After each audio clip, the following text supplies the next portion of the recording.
నిరుద్యోగుల్లో especially Uttarandhra నిరుద్యోగుల్లో ఉన్నటువంటి అసంతృప్తిని cash చేసుకునేటటువంటి విషయంలో చంద్రబాబు వ్యూహాత్మక అడుగు వేశారు. నేను చాలాసార్లు చెప్పాను, రాయలసీమ ఉత్తరాంధ్ర ప్రాంతాల్లో ఉండేటువంటి నిరుద్యోగులు, పల్లె ప్రాంతపు నిరుద్యోగులు ఎక్కువగా ఆశించేటటువంటిది పోలీసు ఉద్యోగాలు, టీచర్ ఉద్యోగాలు. ఈ రెండింటి విషయంలో జగన్ పట్టించుకోలేదనేది అనేక సార్లు ప్రస్తావించాను నేను. ఇప్పుడు దాన్నే ఎజెండాగా తీసుకున్నారు చంద్రబాబు నాయుడు గారు. తాను అధికారంలోకి రాగానే, ఇంతకుముందు 2014-19 మధ్యలో అధికారంలోకి వచ్చినప్పుడు ఒక డిఎస్సి నిర్వహించారు.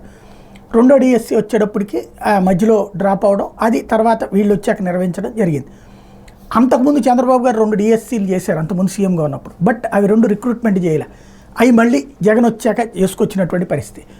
అది పక్కన మళ్ళీ మొన్న వచ్చిన 5 ఏళ్లలో అది చేయలేదు. కానీ ఈ దఫా రాగానే మెగా డిఎస్సి చేస్తాను, 1000 పోస్టులు ఎన్ని ఉంటే అన్ని భర్తీ చేస్తానంటూ నేను ఒక పెన్ను కూడా చూపించి, ఈ పెన్నుతోనే నా తొలి సంతకం పెట్టబోతున్నాను మెగా డిఎస్సి మీద అంటూ ప్రకటించారు. అది అక్కడ ఉన్న నిరుద్యోగులని కదిలించేటటువంటి అంశం.